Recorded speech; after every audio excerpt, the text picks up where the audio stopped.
우리가 사용하는 일상어 중에 변질되다라는 말이 있습니다. 성질이 달라지거나 물질이 변하게 되는 것을 의미합니다. 대표적인 예를 들면 우유가 변질되었다, 우리가 그렇게 말하죠. 그 뜻은 어떤 말입니까? 우유가 상해서 먹을 수 없게 되었다는 그런 의미입니다.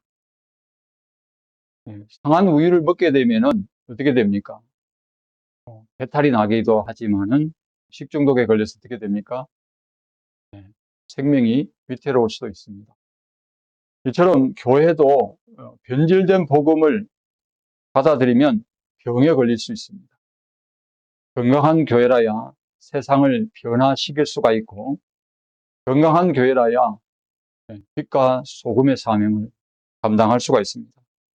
사단과의 영적 전쟁에서, 죄와의 싸움에서 승리할 수 있습니다. 사실 갈라디아서는 많은 분들이 이신칭이 교리를 가르치는 서신이다, 그렇게 이해를 하고 있습니다. 하지만은 그것을 가르치기 위한 목적으로 갈라디아서를 쓴 것이 아닙니다. 변질된 복음의 위험성을 경고하고 순전한 기독교 신앙을 가르치기 위해서 쓴 서신이 갈라디아서입니다.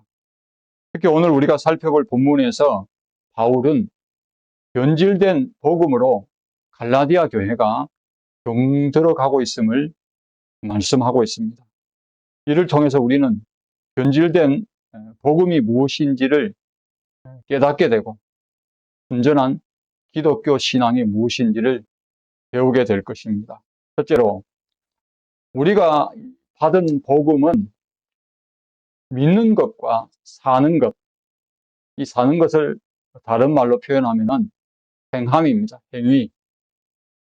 사는 것을 분리하지 않습니다. 그것이 본문 1절에서 5절 말씀입니다. 여러분, 바울이 쓴 13권의 서신, 어떤 분들은 또 14권이라고 하는 분도 있습니다. 근데 이 서신 중에 제일 먼저 기록된 서신이 갈라디아서입니다. 그래서 빠르게 잡으면은 주후 50년 이전으로 잡기도 합니다. 갈라디아서는 여러분이 알고 있는 것처럼 로마서와 빌립보서와 함께 대표적인 이신칭이 믿음으로 의롭다함을 가르치는 그런 교리서입니다. 그러나 갈라디아서 또한 바울의 이 목회적인 상황, 선교적인 상황에서 특별한 목적을 가지고 기록되었음을 잊지 마시기 바랍니다. 그 목적 중에 하나를 본문 1절에서 볼 수 있습니다. 1절을 보시는 것처럼 갈라디아 교회 내에서 바울의 사도권을 의심하는 이들이 있었습니다. 그래서 바울의 사도권을 인정하지 않고 그를 박해하는 자들에게 바울이 자기의 사도직을 변호하기 위해서 쓴 서신이 갈라디아서 그 첫 번째 목적을 그렇게 말씀을 드릴 수가 있습니다. 그 근거는 바로 본문 1절에서 바울이 이제 다른 서신을 보면은 인사말이 먼저 나옵니다. 근데 보내는 사람이 누구고 또 받는 사람이 누군지, 그러니까 발신자와 수신자가 정확하게 이렇게 밝히고 거기서 은혜와 평강을 있기를 그렇게 축복하는 말씀으로 되어 있지만은 이 갈라디아서 1장 1절에 보시면은 인사말이 사실은 생략되어 있어요. 마치 자기의 이 사도권을 공격하는 자에 대해서 불쾌하다는 듯한 어조를 우리가 읽을 수 있습니다. 바울은 자기가 갈라디아 교회에 전한 복음이 어디에서부터 온 것인지를 분명히 밝히고 있습니다. 그의 사도권을 옹호하는 것처럼 보이지만은 자기가 전한 복음은 하나님에게서부터 왔다라고 말씀하고 있습니다. 하나님에게서 왔으니까 이제 바울이 전한 복음은 뭡니까? 절대적인 권위를 가진다는 것입니다. 그런데 그 복음의 핵심이 뭡니까? 바로 하나님께서 예수 그리스도를 죽은 자 가운데서 살리셨다는 것입니다. 바로 자신은 이를 변화하러 바로 사도가 되었다고 말씀합니다. 하지만 바울이 갈라디아 교회에 전한 복음을 이제 오해해서, 그러니까 믿음으로 말미암아 산다, 믿음으로 의롭게 된다, 죄인이 믿음으로 의롭게 된다, 이 이신칭이, 이것만을 어떻게 보면 이 갈라디아서에 강조하고 있는 것처럼 그렇게 가르치는 분도 있지만은, 여러분들이 이 본문을 대하여 우리가 보게 되면은 믿음으로 말미암아 의롭게 된 이들이 어떻게 살아야 하는가, 그러니까 거기에 또한 강조하고 있음을 우리가 놓치지 말아야 한다는 것입니다. 그런데 그것을 설교하면 이제 어떤 분들이 뭐라고 말합니까? 그건 복음이 아니다, 윤리 설교다. 자, 그렇게 말씀하시는 분이 있습니다. 그러나 바울은 본문 2절에서 4절 말씀해 보시면은 성도라 부름받은 교회를 다음과 같이 정의하고 있습니다. 자, 교회는 우리를 이 악한 세대에서 건지시려고, 그러니까 이것을 원어적 의미로 이제 살려서 번역하면은 이 악한 세대에서 집어내시려고 우리 죄를 대신하여서 예수께서 자기 몸을 내어주셨다는 거예요. 십자가에 못 박혀 죽으셨다는 것입니다. 그래서 교회는 그 예수님을 믿고 그를 죽은 자 가운데서 살리신 하나님을 아버지로 섬기는 공동체가 바로 교회라는 것입니다. 우리가 아는 이신칭의 교리대로 하면 어떻습니까? 우리가 죽어서 천국에 가도록, 그러니까 지옥 형벌 받지 않게 하려고 예수께서 죽으신 것이 아니라 현재의 이 악한 세대로부터 집어내시기 위해서 예수께서 십자가에 못 박혀 죽으신 것입니다. 다른 말로 표현하면 우리가 이 악한 세대와 구별되어서 거룩하게 살아가도록 하시기 위해서 예수께서 십자가에 못 박혀 죽으신 것입니다.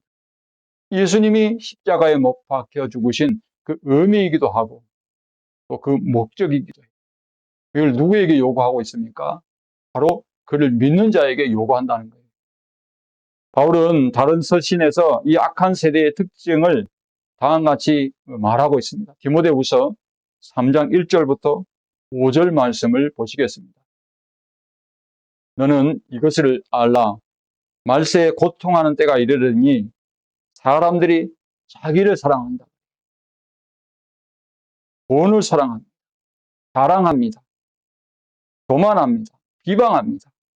부모를 거역합니다. 감사하지 않습니다. 거룩하지 않습니다. 무정합니다. 원통함을 풀지 않아요. 남을 모함합니다. 절제 못합니다. 싸나웁니다. 선한 것을 좋아하지 않습니다. 배신합니다.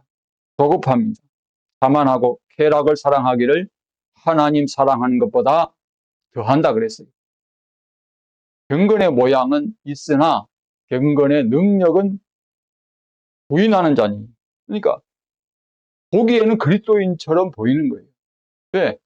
주일만 되면 성경을 가지고 교회를 나가잖아요. 그러면 누가 봐도 교회를 출입하면 저 사람은 예수 믿는 사람이다. 세상 사람 말로는 교회 다니는 사람이다. 하나님 믿는 사람이다. 그리스도인이다. 자, 이렇게 모양은 있지만은 경건의 능력은 부인하니. 왜? 경건이 어디서로부터 나옵니까? 그렇죠. 믿음으로 의롭게 된 사람들이 어떻게 살아야 하는가, 그 행위를 통해서 경건의 능력이 나타나지 않습니까? 그런데 그 경건의 능력은 부인하는 거예요. 그러니까 이 같은 자들에게서 내가 돌아서라, 그렇게 말합니다. 자, 그런데도 이 같은 악한 세대의 사람들이 행하는 것을 믿음으로 의롭다고 칭함받은 의인들이 어처구니 없게도 행하고 있음에 통탄하지 않을 수가 없다는 거예요. 이것이 무엇을 의미합니까? 우리가 갈라디아에서 말하는 바울이 전한 복음을 오해했다는 거예요. 바울은 믿는 것과 어떻게 사는 것, 어떻게 믿음으로 살아야 하는가를, 그 행위를 분리하여 가르친 것이 아닙니다. 그래서 믿음으로 어렵다함을 받았다고 한다면 육체의 열매를 맺지 않고 성령의 열매를 맺는다는 거예요. 그것이 우리가 아는 갈라디아서 5장 19절에서 21절 말씀 아닙니까? 6장으로 쭉 연결됩니다. 그래서 갈라디아서 5장 6에서 6장에서 성령의 열매와 육체의 열매를 말하는 것은 믿음의 행위로 표현되고, 그 행위가 참된 믿음으로부터 온 것이라면은 무슨 열매를 맺는다는 거예요? 성령의 열매를 맺는다는 것입니다. 결국 이로 말미암아 은혜와 평강이 교회에 임하고, 그로 말미암아 그리스도께서 영원토록 영광을 받으십니다. 그러나 안타깝게도 교회에서 어떻게 살아야 하는가, 그렇게 전하면은 윤리설교라고 오히려 어떻게 합니까? 저 사람은 복음을 전하는 것이 아니라 윤리적인 설교를 한다. 윤리설교를 한다. 그건 복음적인 설교가 아니다. 그렇게 오히려 비판을 받아요. 이것은요, 복음을 반쪽만 이해하고 있는 것입니다. 더 심각한 것은 복음을 반쪽만 이해한 나머지 복음을 왜곡하고 변질해버리고 있습니다. 둘째로, 왜곡되고 변질된 복음은 다른 복음이며 오해를 병들게 합니다. 그 말씀이 6절에서 9절 말씀이에요. 여러분, 왜곡이란 사실과 다르게 해석하거나 그릇되게 하는 것입니다. 예를 들면은, 나는 좋게 상대방에게 말했는데 상대방은 어떻게 합니까? 곡해서 알아듣는 거예요. 이게 왜곡입니다. 프로 말씀드리면, 바울은 그렇게 말하거나 가르치지 않았는데 바울의 가르침과는 다르게 전하는 거예요. 이게 왜곡이에요. 그릇되게 전하는 거예요. 바울은 복음을 왜곡하여 변질되게 한 것은 뭐라고 말합니까? 다른 복음이라고 말씀하고 있습니다. 6절 말씀을 보시면은 바울은 다른을 뜻하는 이 형용사가 여러분 두 가지예요. 하나는 알로스가 있고 하나는 헤테로스가 있는데, 알로스는 뭐냐? 여기 보면은 이 형용사가 있는데 알로스가 아닌 헤테로스를 사용해서 거짓 교사들이 전한 복음은 자기가 전한 것과는 이거는 질적으로 다르다고 말을 하고 있습니다. 우리말로는 두 단어가 다른으로 다 같이 이렇게 번역이 됐지만은 이 두 단어의 의미는 완전히 달라요. 그래서 알로스는 여러분 본질적인 차이가 없는 다름을 말합니다. 예를 들어서 어떤 사람이 과일 가게에 들려가지고 사과 하나를 구매했습니다. 근데 가만 생각해 보니까 이거 집에 가서 먹기에는 좀 모자라겠다 하고 어떻게 합니까? 다시 들어가서 주인한테 가서 다른 것도 하나 더 주세요. 그래서 이것을 알로스를 사용했다면 무슨 말입니까?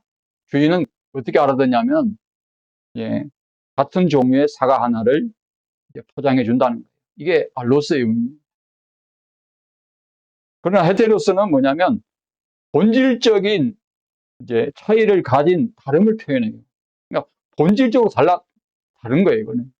그러니까 사과를 구매한 사람이 과일 가게에서 가서 다시 들어간 거예요. 그래서 다른 것도 하나 더 주세요. 그러면 어떻게 알아듣는다는 거예요?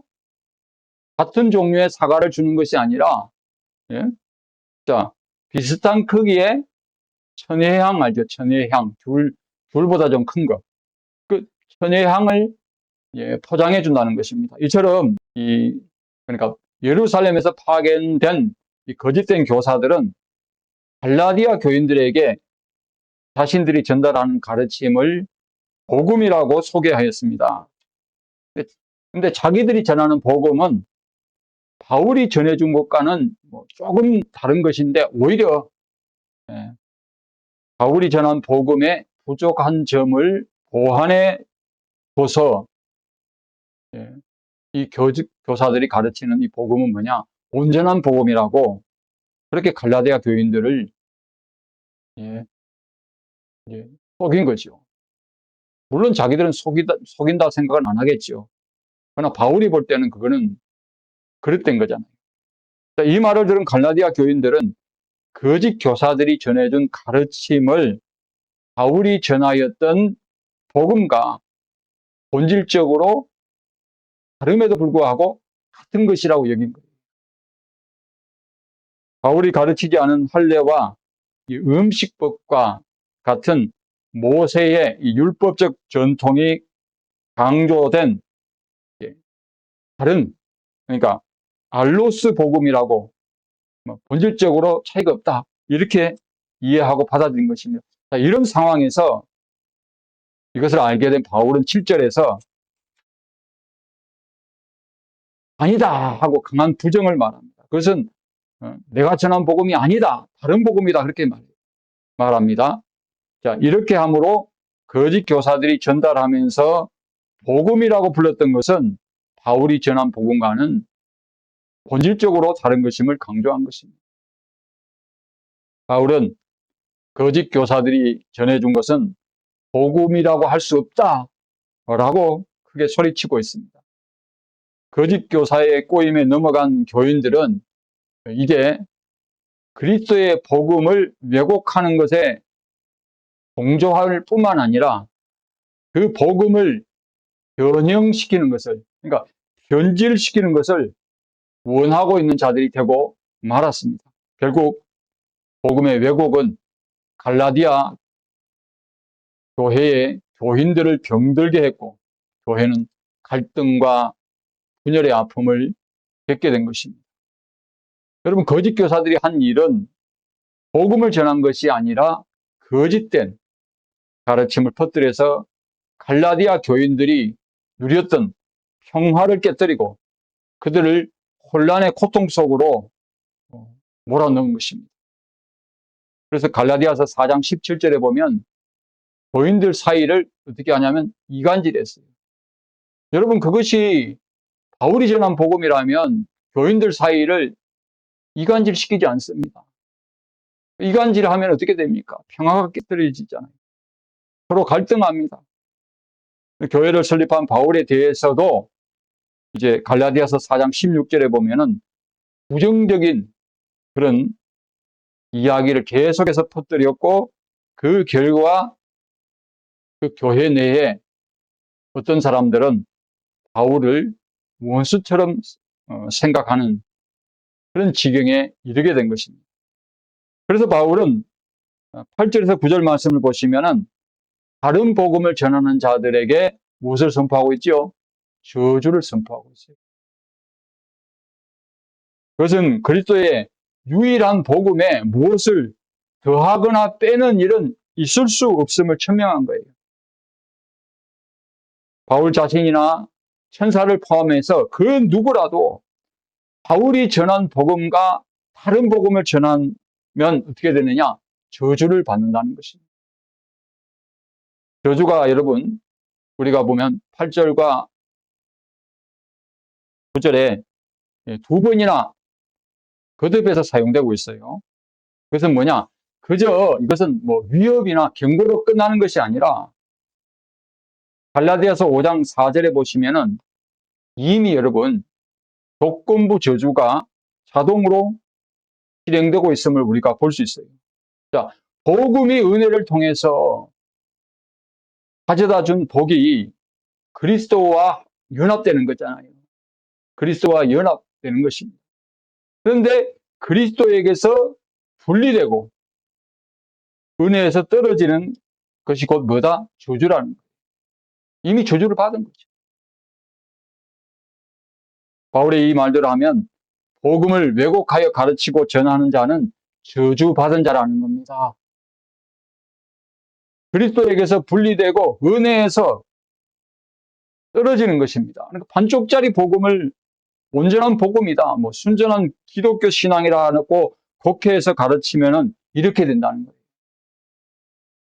그것을 순전한 복음이다, 곧 그리스도의 복음으로 받아들이고 믿는다면은 어떻게 되느냐? 저주받은 자가 되는 것입니다. 여러분, 각 사람이 행한 대로 심판을 받는다 그랬어요. 그런데 바울의 이 가르침을 이제 독해하고 변질시켜서 어떻게 말합니까? 그리스도인은 심판대 앞에 서지 않아. 상급 심판만 있어. 그렇게 말합니다. 성경을 왜곡해도 이렇게 변질시킬 수가 없는 것입니다. 복음을 반쪽만 가르치는 것입니다. 그 행위와 상관없이 믿기만 하면 구원받는다. 육체의 열매를 맺어도 그가 예수를 믿었기 때문에 구원받는다. 믿기만 하면 천국에 간다는 것, 그것은 복음을 변질되게 하는 것입니다. 그러니 교회가 병들고 교회 안에서는 신자인데 교회 밖에서는 어떻게 합니까? 오히려 불신자보다도 못한 행위로 살아가는 거예요. 셋째로, 그리스도의 복음을 전하는 자는 여러분 세상과 적당히 타협하지 않습니다. 그 말씀이 우리가 읽은 10절 말씀입니다. 왜 복음이 변질됩니까? 교회를 병들게 하고 신자를 병들게 합니까? 그것은 세상과 적당히 타협해서 말씀을 전하는 거예요. 이것이 복음이라고 하면서 바울은 본문 10절에서 그리스도의 복음을 전하는 사람들을 어떤 사람이라고 말합니까? 내가 사람을 좋게 하라, 사람을 기쁘게 하라, 하나님을 기쁘게 하라. 사람을 좋게 하고 사람을 기쁘게 하면은 자기는 그리스도의 종이 아니라고 말합니다. 흔히 목사를 뭐라고 표현합니까? 사람들이 주의 종, 교인들 그렇죠? 주의 종, 하나님의 사자라고 말합니다. 자, 그렇다면은 자기가 주의 종이라고 말하면서 하나님의 사자라고 말하면서 그가 전한 이 말씀이, 이 복음이 절대적인 하나님의 권위를 가졌다고 말하면서 반쪽짜리 복음을 가르치면 어떻게 되는 것입니까? 적당히 세상과 타협하고 이 눈치 저 눈치 보고 그렇게 해서 전하면 어떻게 돼요? 그거는 하나님의 사자라고 할 수가 없고 그의 종이라고 할 수가 없지 않습니까? 여러분, 서울 사랑의 교회를 담임하셨던 오카누 목사님을 여러분 잘 아실 거예요. 제자 양육으로, 제자 훈련으로 아주 참 존경받고 참 많은 이제 교인들에게 사랑받는 그런 분이셨습니다.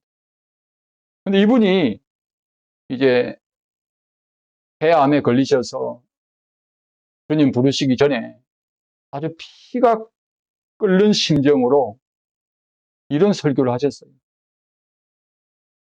수십 년 목회했지만은 목사의 입장에 서면 이름은 요란하지만은 행위가 죽은 교회를 만드는 것은 별로 어렵지 않다는 것을 이 목사님이 터득했다 그래요.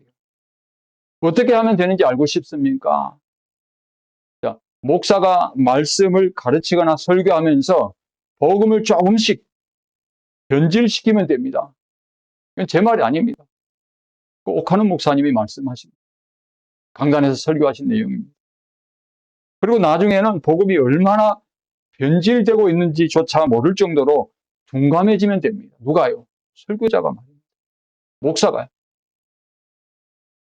우리가 잘 아는 바와 같이 복음이란 누구든지 예수 믿으면 구원받는다는 기쁜 소식입니다. 그러나 이 복음에는 진리의 양면성이 들어있다 그래요. 구원은 여러분 우리가 믿음으로 받지만은 그 믿음의 진가는 순종하는 행위로 검증받아야 한다는 것입니다. 따라서 믿음이 구원의 절대적인 요소라고 한다면은 행위는 구원의 필연적인 요소라고. 그러면서 용 목사님이 뭐라고 말씀하셨냐면, 우리는 구원받기 위해서 순종하는 것이 아니라 구원받았기 때문에 순종하는 자들이랍니다. 이것을 또 곡해해서 가르치는 분도 있어요. 우리는 구원받았기 때문에, 이미 구원은 따놓은 당상이기 때문에 우리가 순종하는 거야. 그런 말이 아니잖아요. 자, 순종하는 사람은, 그 행위로 드러난 사람은 구원받은 증거라는 거예요. 이렇게 말씀하고 있는 것입니다. 그러므로 믿음과 행위는 따로 놓고 생각할 수 없다라고 말합니다. 예수님은 이 사실을 좋은 열매와 나쁜 열매에 비유하셨죠.